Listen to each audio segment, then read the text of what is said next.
On ne le dira jamais assez. Les métamorphoses sociétales se tissent à travers l'éducation, et plus précisément dès l'enfance. Les éclaireuses et les éclaireurs de la nature, un mouvement scout laïque et non dogmatique, l'ont bien compris. Cette association offre aux enfants un espace pour grandir autrement, en apprenant à vivre ensemble, à prendre soin de la nature et à cultiver l'attention à soi et aux autres. Concrètement, il propose aux jeunes une pédagogie fondée sur la coopération, la pleine conscience, l'engagement écologique et la vie en collectif. Apprendre à bivouaquer, à construire des projets plus grands que soi, mais aussi à s'arrêter pour écouter ce que l'on ressent, respirer et rêver. Plus de 30 groupes existent déjà en France et sont portés par des bénévoles formés à l'écologie pour accompagner les jeunes en toute sécurité.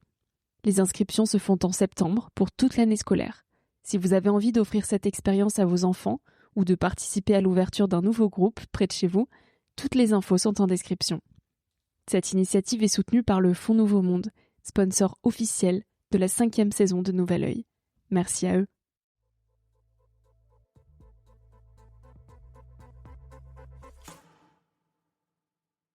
De vraiment questionner le pourquoi de tout ça, de prendre vraiment un recul par rapport à des questionnements, j'allais dire presque existentiels. Qu'est-ce que ça représente dans une existence de faire ça? Pourquoi on y met autant d'importance? Ça va probablement être ça le reste de mon existence. C'est tout doucement enlever les maillons à des chaînes pour vraiment essayer d'être le plus libre possible.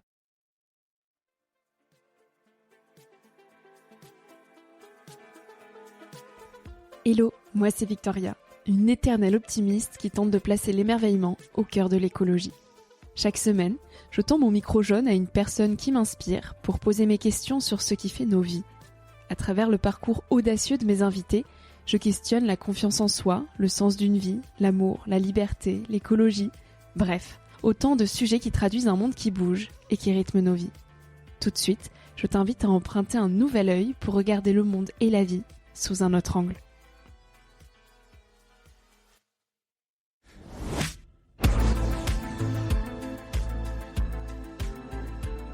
Je suis entièrement sous l'eau. La pointe de mes cheveux effleure la surface toute proche. Je les sens danser librement. Les bras se déploient avec légèreté, les mains se délient, dialoguent avec le fluide. Les pieds qui reposent à peine sur le fond ajustent leurs appuis. L'équilibre est rétabli. Le corps que la gravité a cloué sur terre retrouve ses réflexes aquatiques. Je reste ainsi quelques secondes dans une immobilité relative en forme de recueillement. La mer m'a tant manqué. Ce sont les mots de Guillaume Néry. Après avoir battu à 4 reprises le record du monde d'apnée en profondeur, et après avoir tenu 2 fois le titre de champion du monde, il plonge aujourd'hui aussi profond sous les mers qu'en lui-même. Parce que le risque met en lumière la nécessité, les records ne sont plus tant ce qui compte pour Guillaume Néry. Ce qui lui importe, c'est une quête qui va bien au-delà des records. Une quête de contemplation, un lieu de création, un espace intime qui tisse un art de vivre. S'il retient son souffle sous l'eau, c'est pour se sentir en vie. Il s'immerge pour prendre un nouvel élan, s'abandonne corporellement pour laisser les pensées dériver avec le courant. Après un accident de plongée qui a failli lui coûter la vie, Guillaume Néry a rapporté des profondeurs, des enseignements qui initient son cheminement intérieur. Et il nous en parle aujourd'hui. Avec Guillaume dans cet épisode, on parle d'apnée, de présence à soi et d'écriture. J'espère que cette écoute t'invitera à plonger dans tes mers intérieures. Tu es prêt ? Je suis prêt. C'est parti, on y va. Bonjour Guillaume. Bonjour. Enchantée. On a enfin réussi à se rencontrer. Je suis donc avec Guillaume Néry. Tu es apnéiste français iconique, double champion du monde et tu as battu 4 fois les records de plongée en profondeur. Ça, c'est les casquettes qu'on te met et on te présente tout le temps comme ça quand on te tend un micro. Aujourd'hui, j'aimerais savoir comment est-ce que toi, tu voudrais te décrire à celles et ceux qui nous écoutent sans parler de l'apnée. Qui tu es en termes de valeur. Disons que je suis avant tout quelqu'un d'extrêmement passionné et de jusqu'au boutiste. Donc, quand je mets un pied dans quelque chose, j'essaie de le faire à fond. Donc, il se trouve que là, il y a une rencontre avec l'apnée et j'ai absolument tout investi sur cette discipline. Et c'est un peu comme ça que je vois mon parcours de vie. En tout cas, j'essaye d'avoir gardé cette même philosophie-là. Donc, un amoureux éperdu de beaucoup de choses que j'essaie de mener sans aucune limite. Il y a de l'obstination aussi pour arriver à battre des records comme ça. Oui, il faut de la passion, mais est-ce qu'il faut être un peu têtu même ? Oui, c'est certain. Il y a aucun chemin n'est une toute belle ligne droite tracée et il faut être obstiné pour accepter que ça prenne du temps, accepter de franchir les obstacles, les difficultés. Faut de la patience aussi. Et c'est extrêmement important parce que l'obstination trop forcée peut vouloir nous amener à aller trop vite et à ne pas prendre le temps de certaines étapes nécessaires de frustration, de compréhension. Et je dois beaucoup à ce parcours d'apnéiste aujourd'hui dans mes autres projets où parfois c'est long, parfois on se plante, parfois on stagne et ça veut pas dire qu'on échoue, ça veut dire que il faut laisser le temps au temps. On va en parler, notamment du fait que pour toi l'apnée est même devenue une philosophie de vie. Mais avant toute chose, il y a une question que je pose à tous mes invités en introduction. Qu'est-ce que la vie t'a appris jusqu'à aujourd'hui ? Moi, je dirais que la vie, l'existence, d'avoir juste la chance de pouvoir l'expérimenter, je dirais la gratitude. Faut être capable, je pense, chaque jour, chaque matin où on se lève, de vraiment être reconnaissant, d'être en bonne santé, d'être là, de pouvoir témoigner, de pouvoir avancer, parce que voilà, la vie elle passe en un claquement de doigts et je pense que c'est ce que pour l'instant m'a appris mon existence.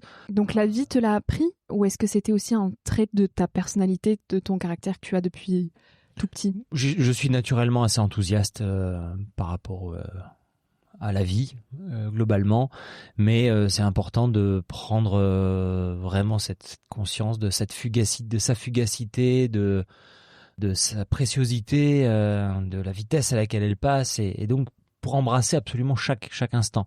Ça demande d'être dans la présence, ça demande de savoir ralentir, s'arrêter, observer et se dire c'est quand même incroyable tout ça.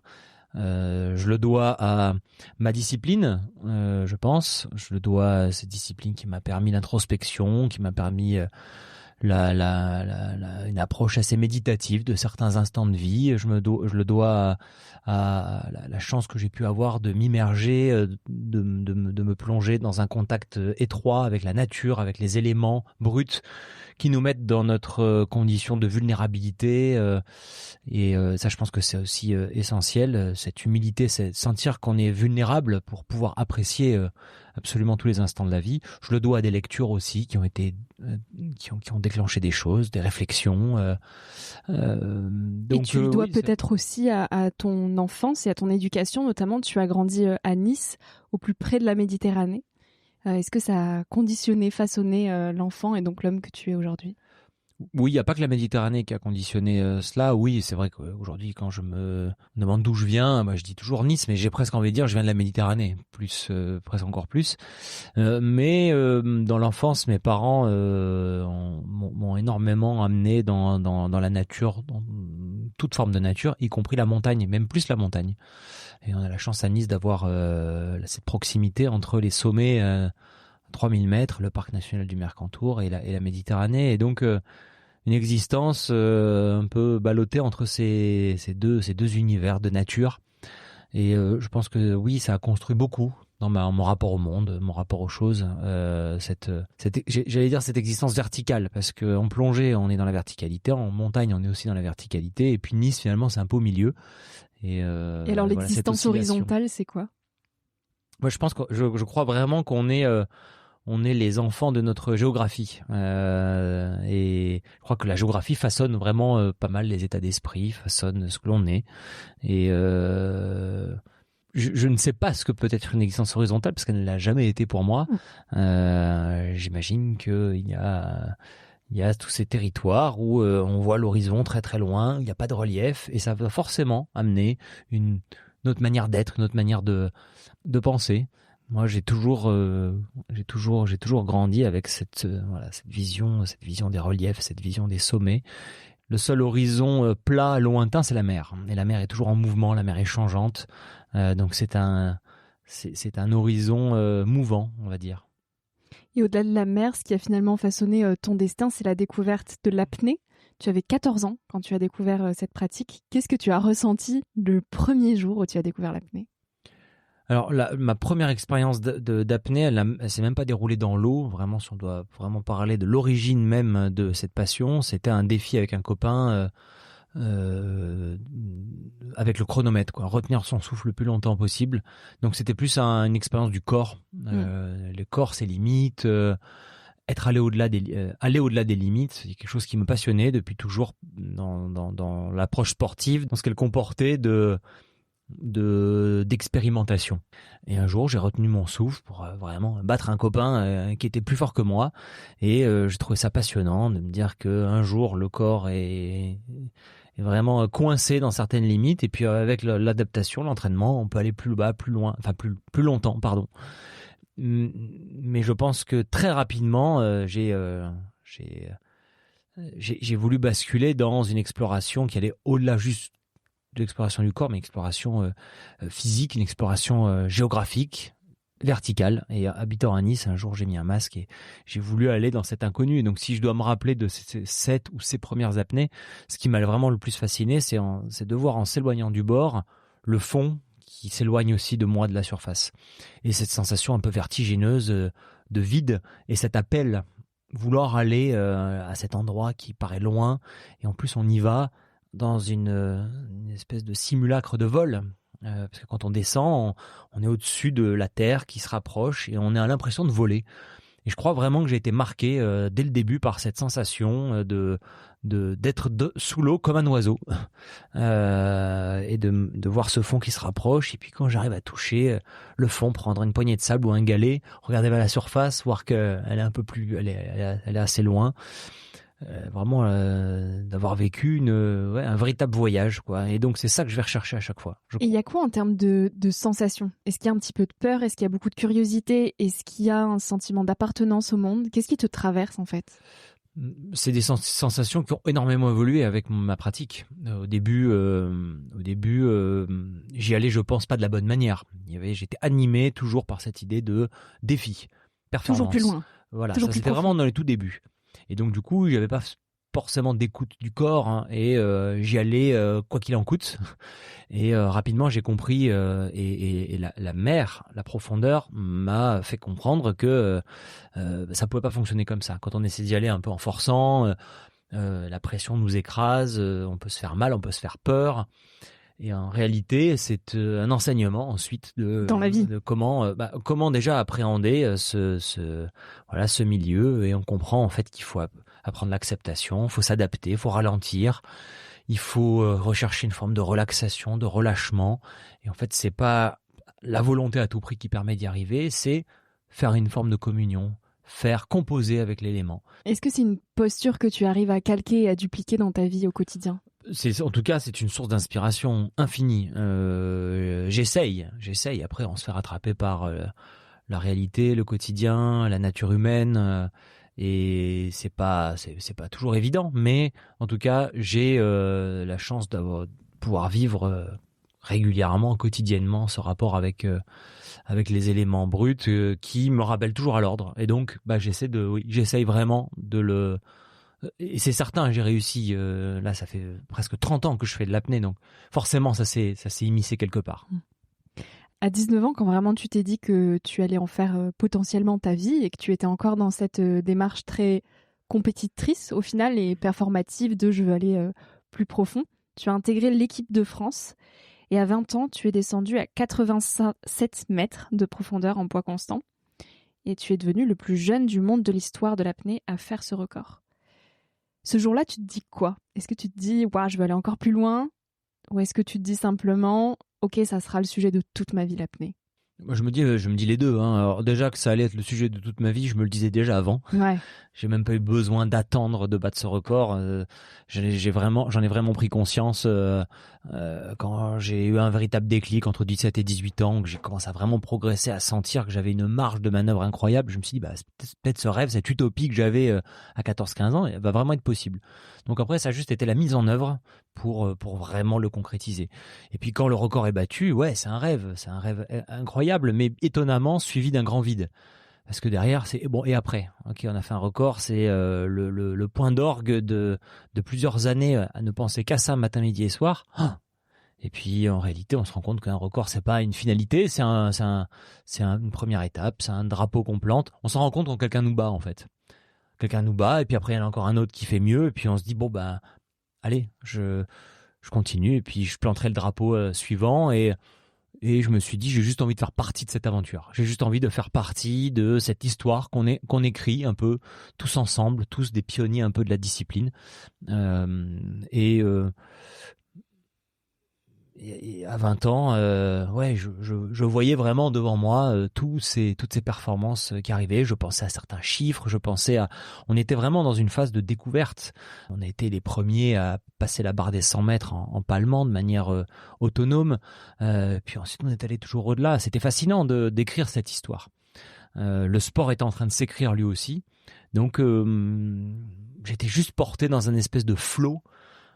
Et c'était juste le mouvement naturel que je suivais. Et à cette période-là, quel est ton rapport à la pression et au stress notamment? Parce que beaucoup de personnes projettent des choses sur toi. Guillaume Néry vient de faire un premier record. Est-ce qu'ils vont en faire un deuxième, puis un troisième? Oui, il y a alors le premier record, je l'ai fait finalement assez détaché du stress parce que j'étais dans une espèce d'élan et d'innocence, d'insouciance. Puis une fois que le record est battu, effectivement, derrière, le plus dur, c'est d'en faire un autre parce qu'on est attendu, parce qu'il n'y a plus l'effet de surprise. On porte beaucoup d'espoir sur nous et oui, j'ai eu une petite période de quelques années où c'est très compliqué de gérer le stress. J'arrivais à progresser, en tout cas dans les entraînements et physiquement et mentalement, j'arrivais vraiment à aller toujours un peu plus bas. Mais le jour où il fallait concrétiser de manière très officielle, très très compliqué. C'est une discipline, l'apnée, où le maître mot, c'est l'économie d'énergie. C'est de consommer le moins d'énergie possible, d'être le plus calme possible. Et donc forcément, la tension d'un événement, c'est complètement antinomique avec la discipline. Donc ça demande vraiment de faire un énorme travail sur cette gestion-là. Et puis c'est venu avec des expériences, avec l'âge, avec des conseils reçus, avec une prise de distance. Et ça a été extrêmement enrichissant parce que ce sont vraiment des questionnements. Ça n'a pas été des techniques de préparation mentale qui m'ont permis d'avancer. Ça a été de vraiment questionner le pourquoi de tout ça, de prendre vraiment un recul par rapport à des questionnements, j'allais dire presque existentiels. Qu'est-ce que ça représente dans une existence de faire ça? Pourquoi on y met autant d'importance? C'est vraiment, on est à la frontière de la psychologie, de la philosophie, beaucoup plus que le côté très technique de la préparation mentale. En tout cas, moi, ça n'a pas marché. Il a fallu vraiment prendre du recul. Est-ce que c'était une manière finalement aussi de te prouver des choses? C'est certain. C'est certain. Dans le moment, on s'en rend pas vraiment compte. On se dit, oh bah non, c'est juste la poursuite d'une passion. Alors évidemment qu'il faut la passion au départ, mais derrière, avec le temps, avec le recul, oui, je me rends compte que il y a des raisons, il y a plusieurs raisons qui se superposent. Le tout, c'est d'arriver à les faire toutes coexister, être lucide, honnête par rapport à ces raisons. Et même quand j'ai commencé l'apnée. J'ai commencé l'apnée à l'adolescence. L'adolescence, c'est une période où on se cherche, on est en train de se créer son identité. On se construit. Et je crois que j'avais une grande aversion pour l'idée de rentrer dans le moule, pour l'idée dans cette idée de suivre un espèce de chemin dans lequel je me reconnaissais pas. J'étais terrorisé par ça. Et donc, en fait, quand l'apnée est arrivée dans mon existence, c'était un moyen d'être à contre-courant total. Et je crois que ça a répondu à ce besoin, au-delà du plaisir qu'il y a dans l'eau et du côté sportif. Ça a été pour moi le moyen de vraiment faire un pas complètement de côté et de suivre une voie un peu à contre-courant. Et finalement, après, avec le temps, on le retrouve, le courant. Mais il a fallu, pour moi, ça a été fondamental, très constructeur de prendre ces chemins de traverse. Il y a une expérience en particulier qui t'a amené à repenser aussi un petit peu ton rapport à l'apnée.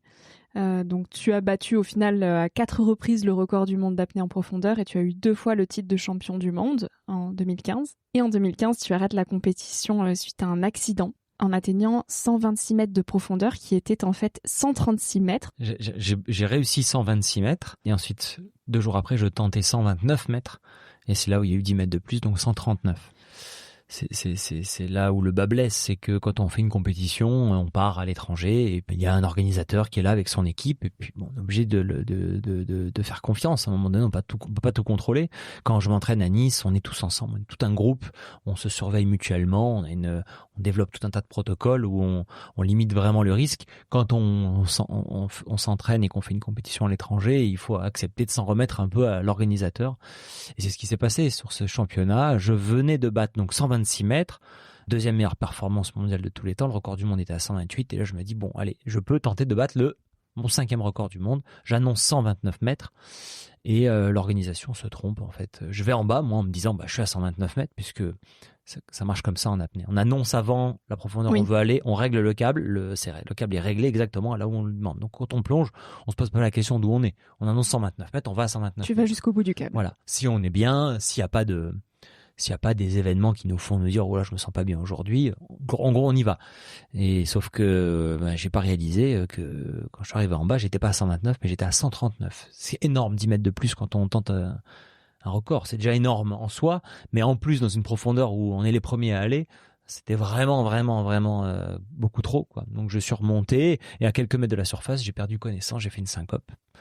C'est lié au fait que j'avais consommé tout l'oxygène que j'avais emmagasiné, forcément. J'ai fait 10 mètres de plus pour arriver en bas. Ces 10 mètres-là, je les ai remontés. Donc 20 mètres au total. Au total, c'est 20 mètres. Est-ce que tu l'as senti au moment de descendre? Tu t'es dit, mais c'est un peu long quand même. Oui, je me suis dit, c'est un peu long, mais j'ai pas imaginé ça. Ouais. Voilà, parce que c'est inimaginable. C'était un truc qui n'était jamais arrivé, qui n'est plus arrivé depuis. Donc bon, vraiment, j'ai pas eu de bol. Enfin, j'ai pas eu de bol sur le coup, ce que je me suis dit. Et puis, finalement, ça fait partie de ma carrière. Je dois, peut-être à cet accident, d'en avoir évité un plus grave.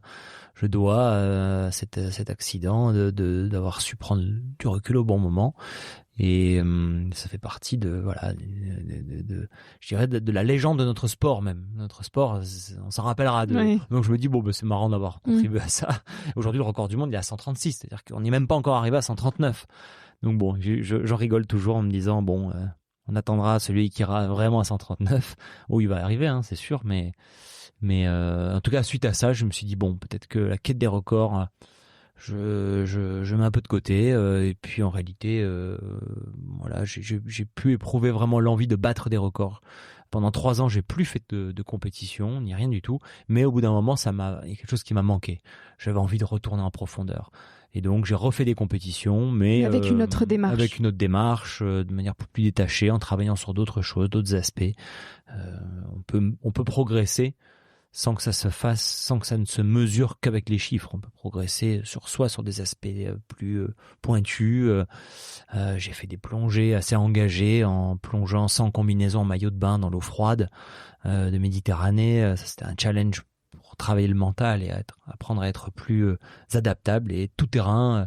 Je me suis entraîné avec des plus petites palmes. J'ai fait tout un tas de choses comme ça pour jouer et puis pour garder un contact avec la zone des 100 mètres. Et au final, qu'est-ce que tu apprends ou qu'est-ce que tu cherches à apprendre de toi en te défiant? Parce que même si ton rapport à la compétition et à la performance a évolué, aujourd'hui, tu es toujours dans cette quête de j'ai envie d'aller me mettre dans des situations qui me sortent de ma zone de confort. Je crois que c'est le propre du vivant en bonne santé, c'est de tout le temps ne jamais s'endormir dans le trop de confort. J'essaie de le faire dans beaucoup de domaines, c'est-à-dire que même au niveau professionnel, je me suis mis à écrire alors que je suis pas écrivain à la base. Ça, c'est aussi sortir de ta zone de confort, c'est se mettre dans des situations parfois inconfortables mais qui sont passionnantes. J'adore écrire mais c'est compliqué et je crois que c'est par ces mises en situation, ces mises un peu en difficulté qu'on évolue, qu'on progresse, qu'on apprend. Et je crois que j'ai toujours bien aimé ça. Le sport, je l'ai toujours vu aussi comme l'effort physique, l'apnée, la privation d'air, et on peut extrapoler sur tout un tas de choses dans le corps humain. Quand on fait un jeûne, par exemple, le corps en ressort nourri, grandi, parce que on l'a sorti un peu de ses retranchements. Il est obligé de s'adapter, il devient plus fort, il devient plus résistant, plus résilient. Je crois beaucoup en cette idée-là. J'aime me baigner en hiver dans l'eau froide, parce que évidemment que quand on y pense, on se dit c'est quand même mieux de se mettre dans un bain à 30 degrés. Oui, mais si on ne fait que être dans le confort total absolu, ben, on s'endort et on meurt. C'est comme ça que je le vois. Donc en fait, toujours se stimuler, se challenger. Et à la fois, l'extrême dans l'autre versant peut aussi être dangereux et mener à la mort. Où est-ce qu'on trouve la limite au final entre le fait de pousser son corps dans des retranchements et des sorties de zone de confort, tout en l'écoutant et en trouvant une forme d'équilibre? Bon, c'est toujours ce rapport de la limite. Moi, j'ai jamais dit que j'allais au-delà des limites. Je dis que j'essaye de toujours garder une certaine marge avec la limite, et en fait, la limite se déplace, et moi, j'avance avec elle. Donc, il faut toujours avoir conscience de cette idée de rester en deçà de la limite. Et comment tu la connais, ta limite? En y allant, en s'en rapprochant. Parce qu'elle peut être biaisée par justement cette volonté d'aller au bout, même si on n'en est peut-être pas capable, en toute humilité. Parce que en apnée, je pense que en fait, la sentence, quand on va au-delà de la limite, elle est un peu traumatisante. Quand on va au-delà de sa limite, au niveau de la gestion de notre quantité d'air, on fait une syncope. Symboliquement, la syncope, c'est la mort. Hein. Et tu l'as vécu, donc. Et je l'ai vécu, et c'est pas quelque chose qu'on cherche. C'est pas comme dans d'autres sports où on essaie là au-delà de la limite et à un moment donné, juste on craque. Donc on se dit tant pis, on y va à chaque fois. Là en apnée, on doit apprendre à l'identifier cette limite, et on doit apprendre à donner le meilleur de soi en se gardant cette petite marge. Et ça c'est quelque chose d'assez intéressant pour durer, je trouve. Je dirais que quand on commence à faire de l'apnée, en fait c'est ce rapport à la limite que l'on découvre. Au début, ça demande de l'apprentissage, ça demande de laisser erreur. Et aujourd'hui, tu rapproches même ça à une philosophie de vie au sens large. Pour toi, l'apnée, c'est même plus qu'un sport. Aujourd'hui, c'est un art de vivre. Pourquoi ? Je pense que c'est le propre de toutes les disciplines où l'élément naturel est très présent. Si on parle avec un surfeur ou un skieur pas de compétition de slalom, mais les skieurs freeriders dans la montagne, c'est des disciplines qui prennent tout l'espace dans la vie. C'est des disciplines qui enseignent, qui nous habitent totalement parce que on est dans un rapport avec l'élément naturel qui fait que on a vraiment la sensation d'habiter notre lieu, notre planète, d'une manière un peu différente selon les environnements qu'on choisit. Un navigateur, ça restera toujours un navigateur. C'est quelqu'un qui va sur l'eau et qui parcourt des distances, qui apprend à écouter le vent, qui apprend à écouter la mer, écouter son bateau. Ça devient une philosophie de vie. On n'est plus dans un jeu ou dans une pratique ludique sportive. Dans beaucoup de sports, on fait notre activité, et puis quand ça s'arrête, ça s'arrête. Je pense que dans ce genre d'activité, en lien avec l'élément naturel, la montagne, la mer... on est transcendé. Oui, on est transcendé, et c'est là un peu tout le temps. Même si physiquement on n'y est pas. Ça découle en soi. Et est-ce que, je vais employer un peu le mot qui fâche et qui clive, mais est-ce que c'est aussi dans ces pratiques-là qu'on arrive à toucher à quelque chose presque de spirituel ? Sous l'eau, par exemple, toi. Oui, je pense qu'il y a quelque chose il y a quelque chose, oui, qui peut parfois conférer au divin, hein, c'est clair. Hein, quand on a cette espèce de sensation de pleine présence, d'harmonie, de faire un avec tout ce qui nous entoure, et sans basculer dans de l'ésotérisme facile, il y a forcément quelque chose qui transcende là-dedans. Est-ce vraiment étonnant je pense que c'est complètement normal. On a juste un peu oublié tout ça dans des vies quotidiennes agencées par un environnement complètement artificiel où finalement on est totalement déconnecté des grands rythmes de la vie, des cycles, de tout ce qui constitue l'élément brut naturel. Et puis quand on fait une activité où on est vraiment en prise avec tout ça, et où en plus on va pousser un peu les limites de notre corps, il y a un espèce d'état d'ultra-vigilance et de très grande présence qui confère à quelque chose de spirituel. Quand on rentre dans un lieu de culte, dans une église ou autre, je parle d'église parce que c'est ce que je connais, qu'on est dans le silence, dans l'écoute, qu'on se recueille sans être croyant forcément, mais c'est forcément des moments qui invitent au silence et à être à l'intérieur. Finalement, quand on est dans l'eau, c'est la même chose. C'est une espèce de grande cathédrale, l'océan. On est dans une forme de recueillement et on est un sentiment d'être vraiment en lien avec tout ce qui nous entoure. Bon, voilà, du coup, là, on met un doigt dans le spirituel, dans le divin, si on veut. De ce rapport à l'eau, tu en as publié un livre en 2022. Donc, tu nous le disais, tu sors aussi de ta zone de confort en te testant avec l'écriture. Ce livre s'appelle Nature aquatique, une ode à la mer, publié aux éditions Artaud. Et tu racontes comment ce sport est devenu pour toi un lieu de contemplation et la mer un espace intime et un lieu de création. Aujourd'hui, ta quête, c'est laquelle ?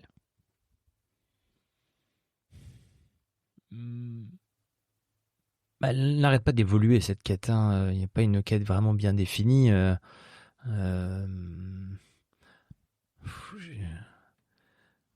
dirais la quête, c'est de toujours être en adéquation avec ce qui nous fait nous réveiller le matin et vibrer, quoi. Je vois pas un espèce d'aboutissement final qui sera un point final. Après, ce serait tellement triste d'y arriver. Donc c'est arriver quotidiennement à être parfaitement aligné avec ce qui importe et avec avec nos valeurs, avec les gens avec lesquels on s'entoure et avec ce qui occupe notre esprit quotidiennement. Voilà, aujourd'hui, je suis vraiment animé par cette idée de transmettre en écrivant des choses, raconter des choses. C'est vraiment me réveiller le matin et me dire que je vais écrire et que je vais aller faire du sport. Je vais aller bouger, je vais aller soit en mer, soit sur mon vélo, ou soit... Et qu'il y aura un peu de tout ça et que je serai entouré avec des gens que j'aime. Voilà, j'ai pas besoin de plus. En fait, être dans le processus d'écriture, ça c'est une quête. Arriver à finir un livre, mais il y en a déjà d'autres qui sont en train de naître aussi quelque part dans un coin de ma tête. Tu écris tous les jours en ce moment ? Alors, j'écris tous les jours. Si j'écris pas sur mon projet de livre, parce que parfois j'écris tous les jours, j'ai un journal que j'écris, je tiens chaque jour. Mais à titre personnel. À titre personnel, voilà, que j'écris celui-là incarné à la main. Ça fait pas si longtemps que ça que je fais ça. Ça fait 1 an et demi. Je m'y tiens tous les jours. Donc ça, c'est un exercice que je trouve absolument qui est devenu fondamental pour moi. C'est le lieu où je vais déposer absolument tout.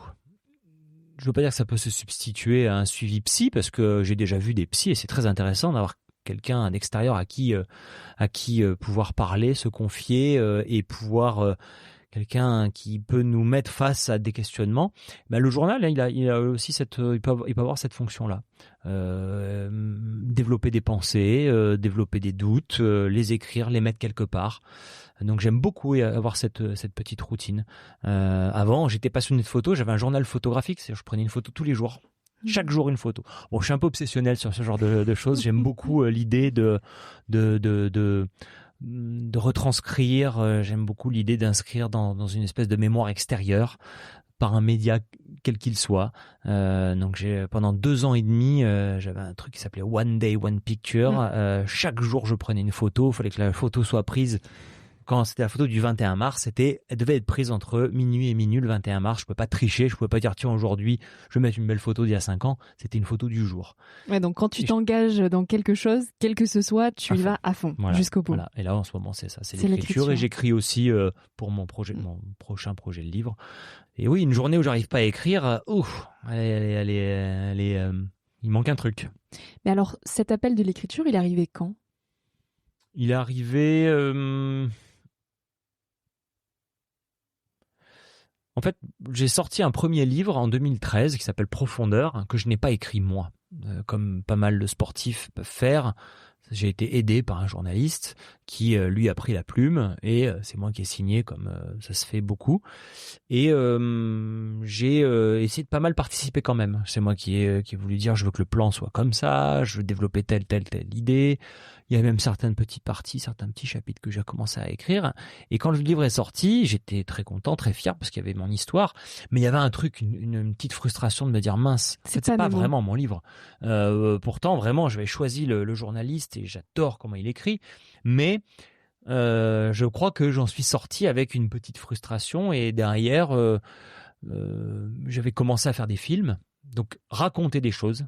D'une manière ou d'une autre, c'est quelque chose qui me plaisait. Essayer d'être dans la créativité.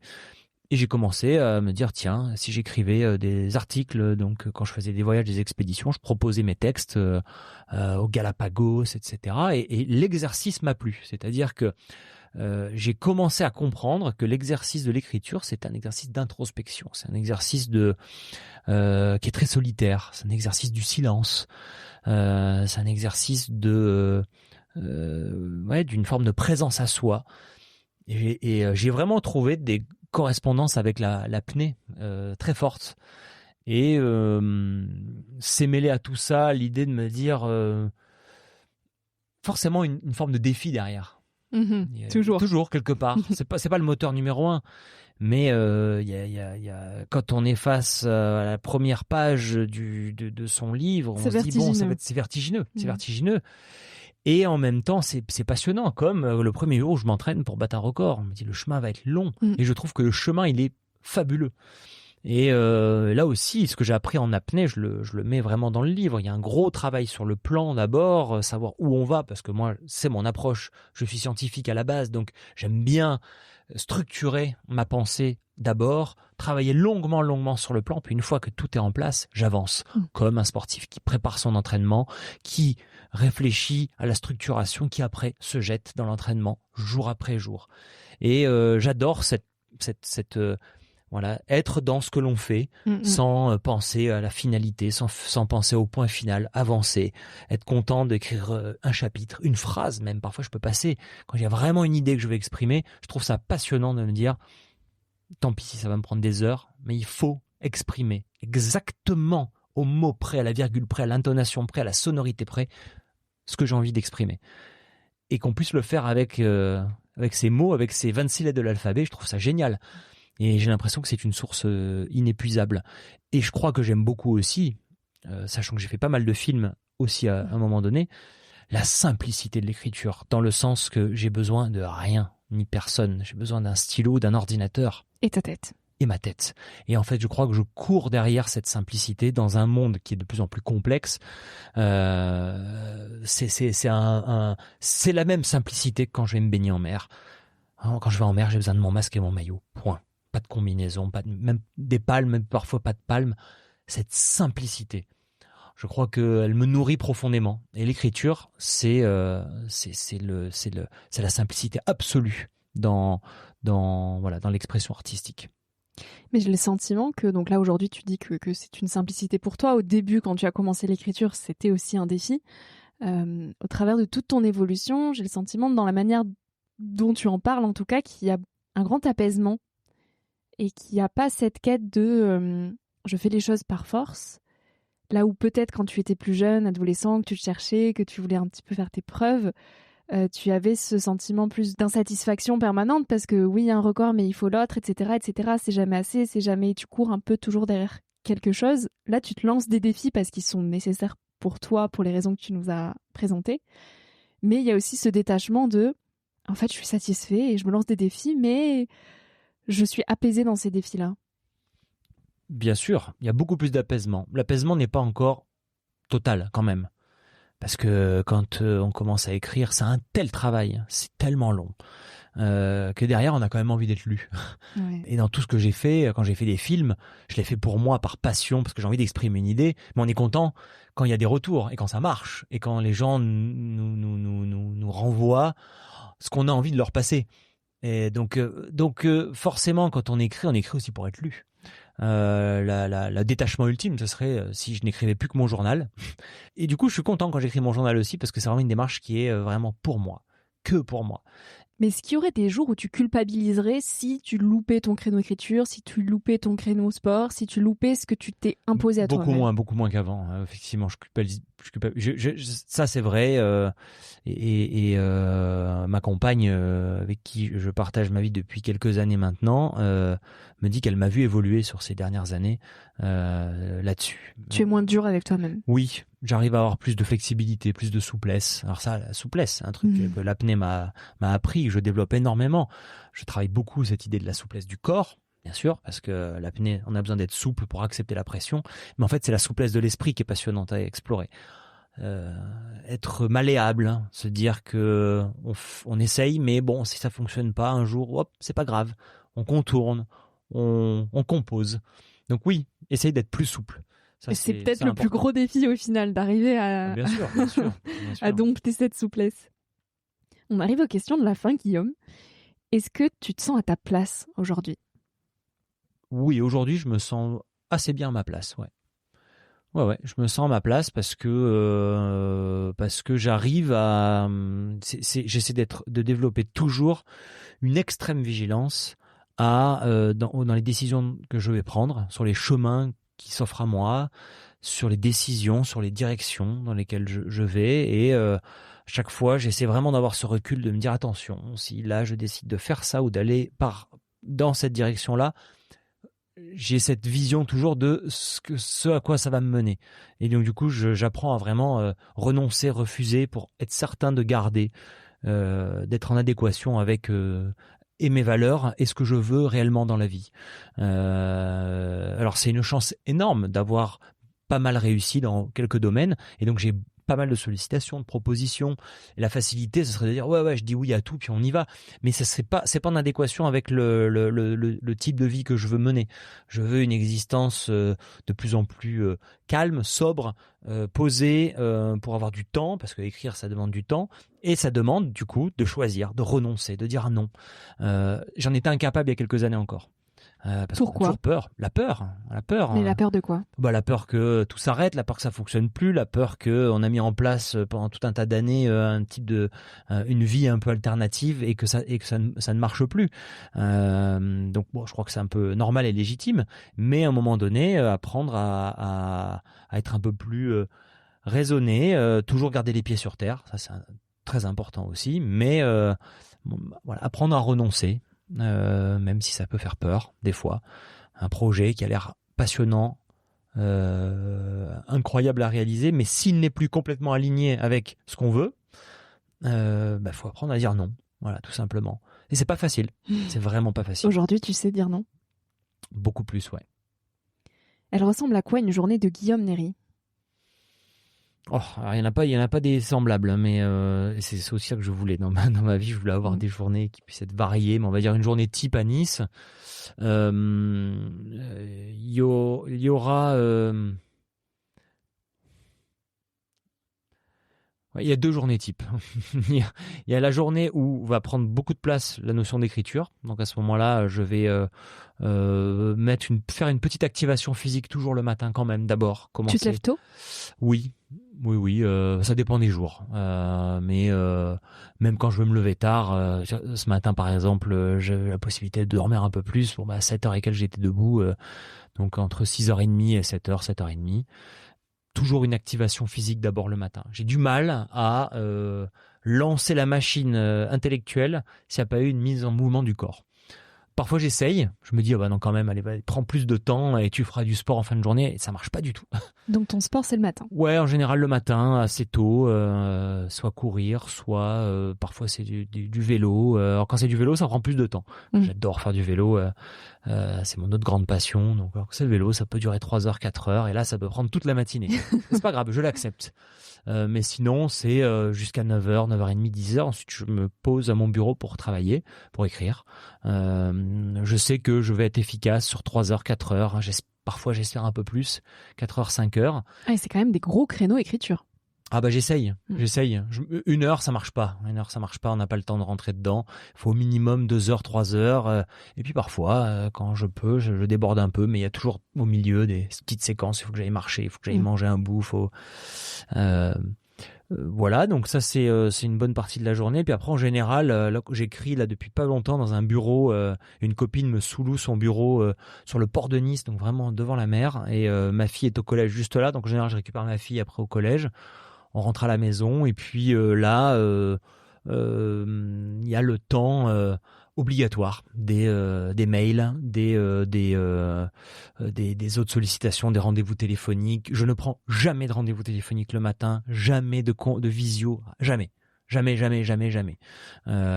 même quasiment jamais avant 15h ou 16h. Parce que je pourrais tous les jours en avoir, et je n'écrirai plus jamais, ni je ferai de sport. Donc j'essaie d'être intransigeant là-dessus. Et puis voilà, après j'essaie d'être bien présent pour ma compagne, pour ma fille en fin de journée. Et puis il y a toujours, j'oubliais les temps de lecture, je lis dans les intervalles. J'essaie de prendre des résolutions devant cet ennemi juré qu'est le téléphone. Ça a été une obsession pour moi depuis 2-3 ans de me dire comment faire pour le garder à distance, et c'est très compliqué. L'année dernière, pendant 1 an, j'ai vécu qu'avec un Nokia, un petit Nokia, on appelle ça un dumb phone, où il n'y avait plus rien. J'avais gardé mon smartphone, mais comme une tablette, il n'y avait plus de carte SIM dedans, un peu comme un iPad. Là, j'ai pris encore d'autres mesures. Depuis quelques jours, j'ai enlevé mes mails du téléphone, j'ai enlevé WhatsApp, je l'ai gardé et laissé que sur mon ordinateur, même pas sur l'application ordinateur, il faut que j'aille sur le web.whatsapp. Ah oui, donc là c'est quand même extrême. Ouais, mais ça marche. Vraiment, ça fait quelques jours, je revis.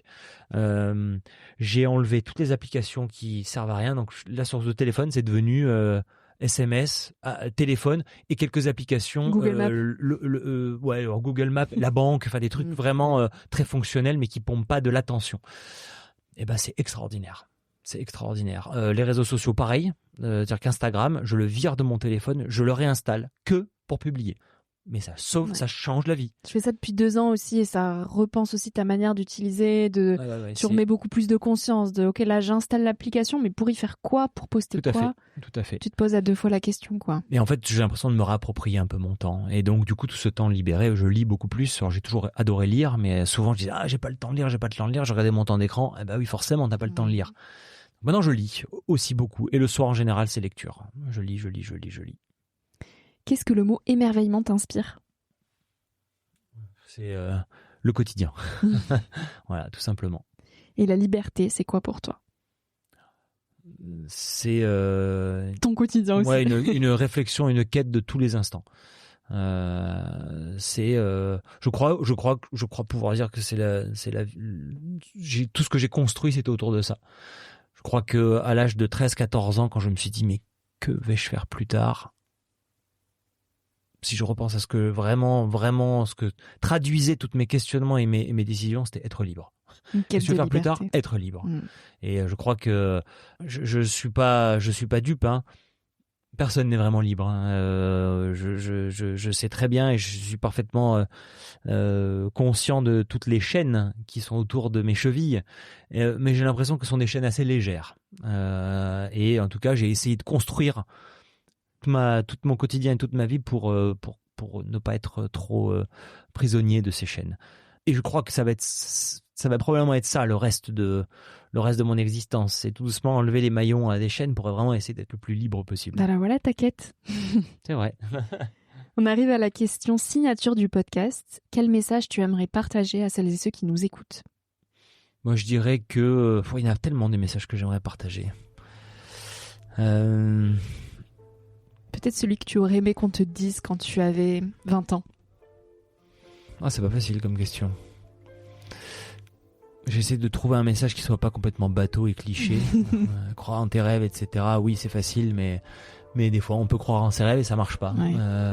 Parce que il faut rester extrêmement lucide là-dessus. Il y a une part de chance aussi. Donc, je dirais être extrêmement ouvert à ce qui nous arrive et ne pas avoir peur de saisir des